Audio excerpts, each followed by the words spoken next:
साधु संघ के महिमा में कि एक बार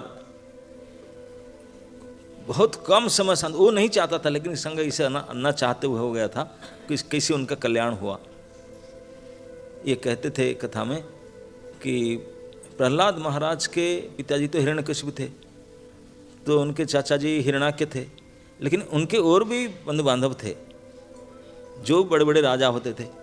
तो उनके ताऊ थे, कुसुम्बड़ी थे, चाऊ तो हिरण्याक्ष था, उनके भाई कोई होंगे, भाई उनके परिवार के कोई राजा थे, उनके चाचा लगेंगे, ऐसा कुछ लगते थे। तो प्रहलाद महाराज तो कई असुरों को परिवर्तन कर दिए, तो उनको उन्होंने भक्त बनाना चाहते थे। प्रहलाद महाराज जो राजा बने थे तो चाहते थे कि उनके साथ वो भी राजा थे, उनके परिवार के सदस्य थे, कितने प्रकार उनको उपदेश करते थे, वो मानते नहीं थे, बिल्कुल भगवत विरोधी व्यक्ति थे। वो सुनते नहीं थे, सुनने के लिए राजी नहीं थे, गालियाँ बकते थे साधु संतों को। प्रहलाद को गालियाँ देते थे, छोटे थे उम्र में, तू क्या करेगा, जीवन तू बर्बाद किया, चाचा को पिता को मरवा दिया तूने, कुलंगार है, इसे गाली देते थे। तो प्रहलाद जी तो फेल मार गए। लेकिन संत का मन में हमेशा कृपा रहता है कि अरे ये मैं तो समझ रहा हूँ कितने दुखी हो, पिताजी तो करते करते मरे, मैं प्रार्थना किया भगवान को तो की, लेकिन ये तो बिल्कुल नहीं मानता। मन में सोचते थे कैसे उनको उद्धार करूं। तो एक बार नारद जी आए थे, नारद जी प्रहलाद जी के गुरु हैं, तो नारद जी को रिक्वेस्ट किए प्रहलाद जी, बोले गुरु जी ये एक ऐसा कैंडिडेट है जिनका मैं बहुत प्रयास करके फेल मार गया, वो मेडिकेशन काम नहीं करता और राजी नहीं होता, मेडिसिन लेता नहीं, मैं कृपा आपको रिक्वेस्ट करता हूँ कृपा करके आप ट्राई कीजिए, शायद आपका कुछ, आप तो कई लोगों की उद्धार किए उद्धार। नारद जी बोले ठीक है लोकेशन दे दो, मैं ट्राई करता हूँ। तो नारद जी ट्राई करने के लिए लोकेशन लेकर के गए। जैसे कि नारद जी हमेशा अपने नाम कीर्तन करते नारायण नारायण, नारद जी की पहचान नारायण नारायण नारायण, सुनते ही बोलेंगे नारद जी आगे, शायद है ना, नहीं आवाज़ सुनते ही पता चला। तो जहाँ जाते हैं वो अपने झंकारित होता नाम। तो जैसे उनके भवन में गए, उनके लिए वो तो सुना, बोले ये कौन आ रहा है, कोई साधु आ रहा है क्या, भगाओ उसको। तो सुबह सुबह जा रहे थे, सिक्योरिटी जो एक्टिव नहीं हुए थे, भगवान तो स्वयं लाठी लेकर दौड़ कर आया, दौड़ा उनको पीछे, बोला तुम कितने साहस करके यहाँ कैसे आ गया, भगवान का नाम लेता है मेरे भवन में आकर के। उनको पिटने के लिए दौड़ा, नारद जी भागे, बोले मुझे कहाँ भेज दिया है, तो मुझे अंदर ही नहीं घुसा, तो मारने के लिए दौड़ रहा है तो। तो गाली दे करके मारने के लिए दौड़ा, नारद जी भाग रहे हैं, उनके पीछे पीछे भाग रहा है। जब नारद जी डर के मारे भाग रहे थे तो बोल रहे थे, बोले देखो मैं भाग रहा हूँ, लेकिन तुझे भागते हुए बोल रहा हूँ कि तेरे उम्र भी हो रहा है, तेरे समय एक्सपायरी डेट आ रहा है, ज़्यादा दिन तू रहेगा नहीं, तू जितना उत्पात मचा रखा है तो मरेगा और तू जमालय में जाएगा निश्चित, और तो कहीं तो जाना है तो रिजर्व्ड है, 100% तू जमलोक में जाएगा। लेकिन अभी भी सुन लो, मैं दौड़ते हुए बोल कर जा रहा हूँ, तू देख नहीं पा रहा हूँ, मुँह आगे करके बोल रहा हूँ, तू सुन रहा है, सुन लो। अगर जमराज पकड़ करके नरक भेजने के पहले तू रिक्वेस्ट करके बोलना है जमराज मेरा एक इच्छा है पूरा कर दो, एक प्रश्न का उत्तर दे दो, मैं मुझे फिर नरक भेज दो। और ये प्रश्न यही पूछना, हे जमराज एक क्षण साधुओं के संग का परिणाम क्या है, एक क्षण आपके जो भगवान कृष्ण के कोई सच्चे साधु का संगति करने से क्या परिणाम मुझे बता दीजिए, फिर मैं नरक में जाऊंगा। ऐसे बोलते बोलते भाग रहे बोलते रहते थे, भागते रहते तो बोलते रहते, वो सुनता रहता था, गाली दे रहा था, सुनता रहता था। नारद जी चले गए, वो आके वापस आकर बोला कि क्या बोल कर गया, मरूंगा और मरते समय जमराज को ही प्रश्न पूछूंगा, करता था, दोपहर को उसका डेथ हुआ। नारद जी को अपमान करेगा तो मरेगा ही, हो तो डेथ हुआ, और सीधा बुकिंग था, डायरेक्ट जमराज के यहाँ गया, कहीं इधर उधर भटका ही नहीं, सीधा जमराज हो गए। जमराज उनका नरक था पोजीशन, कई पीढ़ी तक नरक भोगना था उसको, लेकिन उनका याद था फ्रेश। आज की सुबह नारद जी को मारना जा रहा था, नारद जी ने बताते, बोला जमराज न बोले तेरे तो नरक वास है, तो जन्म जन्म तो नरक के सड़ के मरोगे। बोला ठीक है जो है, लेकिन एक क्वेश्चन मेरा है जमराज जी, प्रश्न का उत्तर दे दीजिए, फिर मैं जाऊँगा, नरक जाऊँगा। नरक के लिए सारे व्यवस्था था, कई सैकड़ों साल उनका नरक में रहना था, भयानक नरक में जाना था, लेकिन ये प्रश्न पूछ दिया। जमराज बोले जल्दी पूछो, तो तेरे लिए व्यवस्था, गाड़ी वेट कर रहे थे नरक जाने के लिए, जल्दी पूछो। न बस मेरा यही प्रश्न है, ये मुझे कृपा करके बता दीजिए कि कोई भगवान कृष्ण के कोई सच्चे संत हो, साधु हो, उनके एक क्षण की संगति कोई कर ले, उसका क्या प्रभाव है, क्या परिणाम है? जमराज बोले यार ऐसा क्वेश्चन पूछ दिया, मैं कैसे बताऊं यार, साधु संघ के प्रभाव कैसे बताऊं? 2-4 किताब ढूंढे, देखे, इधर देखे उधर देखे, AI में सर्च किए अरे तुरंत, लेकिन AI में फीडबैक नहीं है, ChatGPT फेलियर, उसमें कुछ निकलता नहीं। तो नहीं मिला, तो बोले अब क्या कर, बोले लेट हो रहा है, गाड़ी खड़ा है नरक जाने के लिए, रिजर्व था उनका, आइए। बोलते हो सारा आंसर दे दें, मैं चलूँ। जमराज आंसर नहीं दे पा रहे, आधा 1 घंटा बहुत इधर उधर ढूंढे, सब सर्च किए, मिला नहीं। तो बोले चले, उनके जमराज जो पोस्ट आते हैं, उनके पहले जमराज से सीनियर हो करके एक पैनल रहता है, उसको धर्मराज कहते हैं। जो जमराज सीनियर हो जाते हैं वो फिर वहाँ जाकर रहते हैं एडवाइजरी बोर्ड में, क्योंकि जमराज अकेले के बोर हो जाए, कम धर्मराज का गोष्ठी रहता है। तो उनके गोष्ठी में जाले डाल करके यहाँ सीनियर जो जमराज, एक्स जमराज जो थे, यहाँ कुछ रहे धर्मराज के पोस्ट में, वहाँ गए, वहाँ जाके पैनल में डाले क्वेश्चन। सब आश्चर्य, बोले यार बड़ा परेशानी क्वेश्चन है, उसको कैसे बताएं। वो भी बैठ करके घंटा भर लेट किए और कुछ डिसाइड नहीं कर पाए। और ये खड़ा है कैंडिडेट, मुलजिम खड़ा है, गाड़ी वेट कर रहा है नरक जाने के लिए, जा नहीं पा रहे। जमराज जी उनको साथ में लेकर गए थे धर्मराज की सभा में, वहाँ भी डिसाइड नहीं हो पाया। बोले क्या करें? बोले चलते हैं, हमारे देवराज इंद्र हैं, देवताओं का इंद्र के पास ले चलते हैं, भाई राजा है, वो कुछ बताए, हम नरक जाने का कैंडिडेट है, परेशान कर दे, हम क्वेश्चन पूछ कर यार, अब क्या करें, क्वेश्चन आंसर नहीं देने से हम भेज नहीं पाएंगे। तो जमराज भी थे उनके साथ में, उनके जो एक्स जमराज भी थे, मिल करके जमराज अपना गाड़ी में लेकर गए, क्योंकि वहाँ दूसरा गाड़ी चल नहीं सकता, यहाँ का कार नहीं चलेगा। उनके गाड़ी में बैठा कर इसको पापी को लेकर गए इंद्रलोक में, क्योंकि इंद्रलोक में दूसरा भिषा लगे, वो जा नहीं सकता। तो साथ में अपना पास में लेकर के गए। इंद्रदेव पूछे क्या बात है, कैसे? ना अरे इसको मूल्यों को पकड़ कर लाए, एक से ऐसा क्वेश्चन पूछा, हम आंसर नहीं दे पा रहे, नरक जाने के लिए वेट कर रहा गाड़ी, वो नरक भेजेंगे ना, क्या परेशान है, इसी प्रश्न पूछ दिया। और इंद्रदेव प्रश्न के उत्तर वो भी सोचने लगे, बोले क्या बताऊं, क्या हो सकता है, वो भी निश्चित नहीं कर पाए। बोले कुछ कीजिए, वो नरक जाना था उनको। बोले मैं तो कुछ निश्चित नहीं कर पा रहा हूँ, ऐसा करते हैं चलिए ब्रह्मा जी के पास। ब्रह्मा जी तो ब्रह्मा जी है भाई, चतुर्मुख है, चतुर्वेद के ज्ञाता है, परमेष्टि है, उनको तो सब पता होगा, सारे जीव सब कुछ विधि विधान उन्होंने बनाए। ब्रह्मलोक को जाना तो कोई आसान नहीं है। लेकिन जमराज, धर्मराज, देवराज, सारे राजाओं की गोष्ठी यहाँ कोई तो साधारण आदमी तो है ही नहीं, केवल महापापी एक था।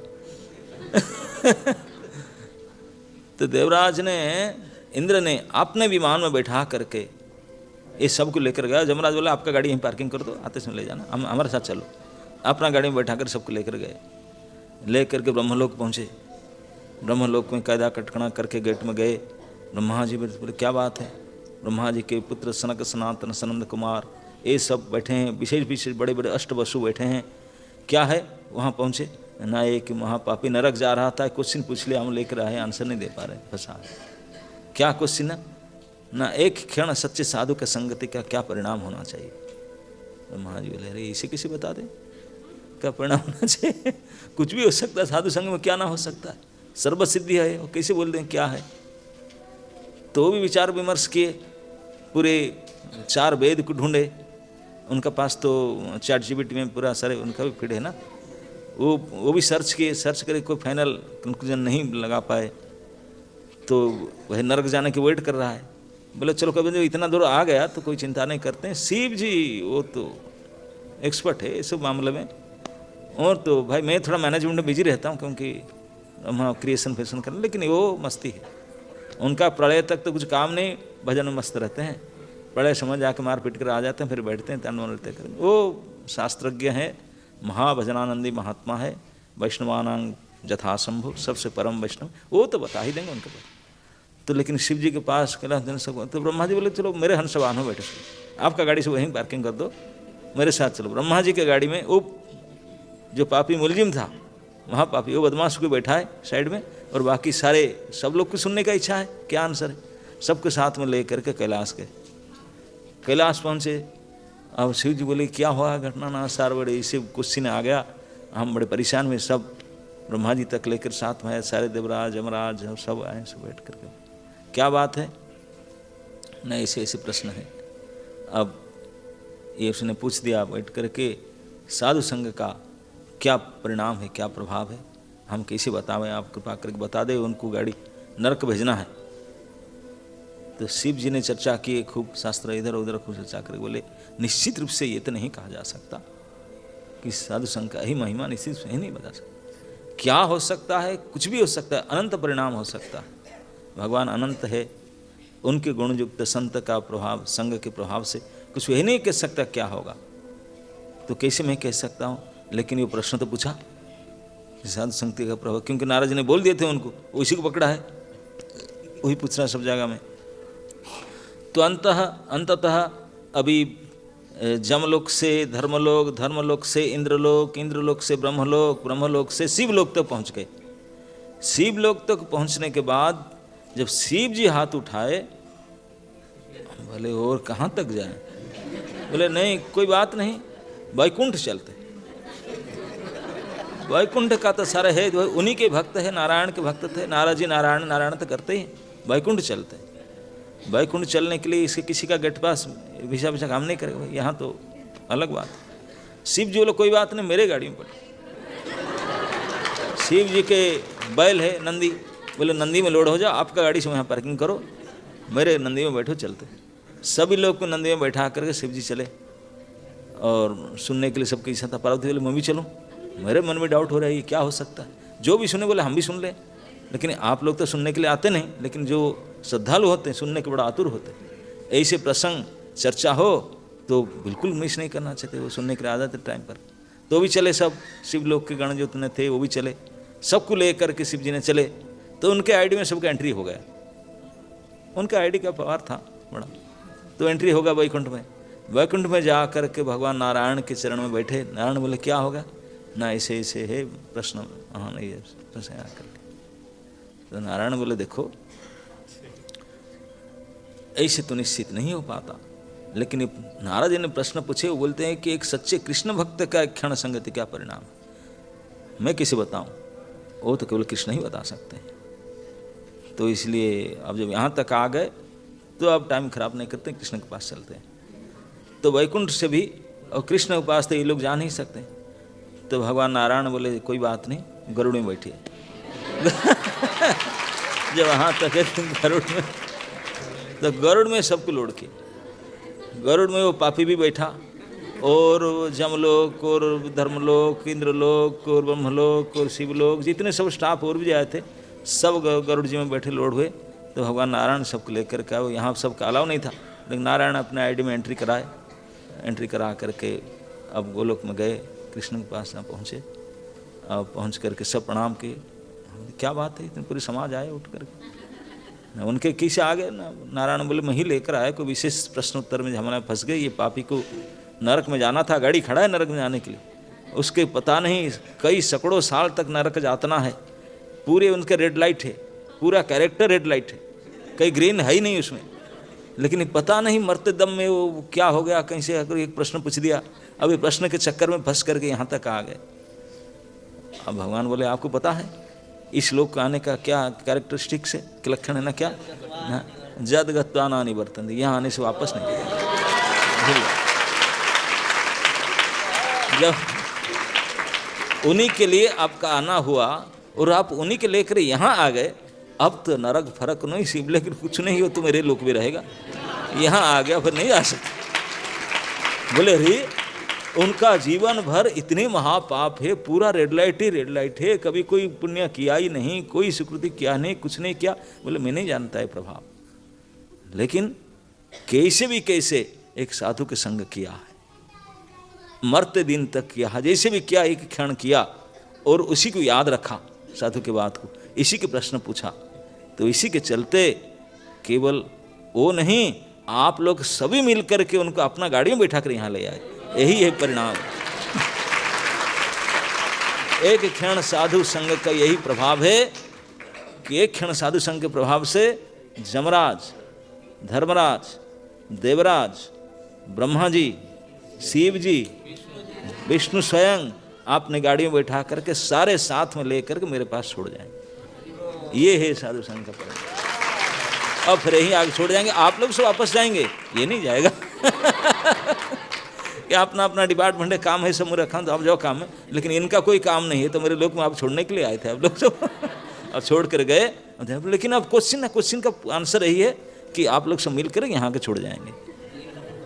जो एक क्षण साधु के संग करता है, उनको जमराज से लेकर के शिव तक जितने बड़े बड़े अधिकारी है, आपने अपने उनका कोई आईडी फाईडी कार्ड कुछ जरूरत नहीं, अपना गाड़ी में बैठा करके, आपने आईडी कार्ड लगा करके, आपने खर्चा करके और मूंगफली और जो जो खिला करके रास्ते में सब रास्ता में जो खिलाना पिलाना पानी पानी दिला करके यहाँ ला कर मेरे पास छोड़ करके इस लोग फिर आप वापस जाएंगे, ये तो नहीं रहेगा।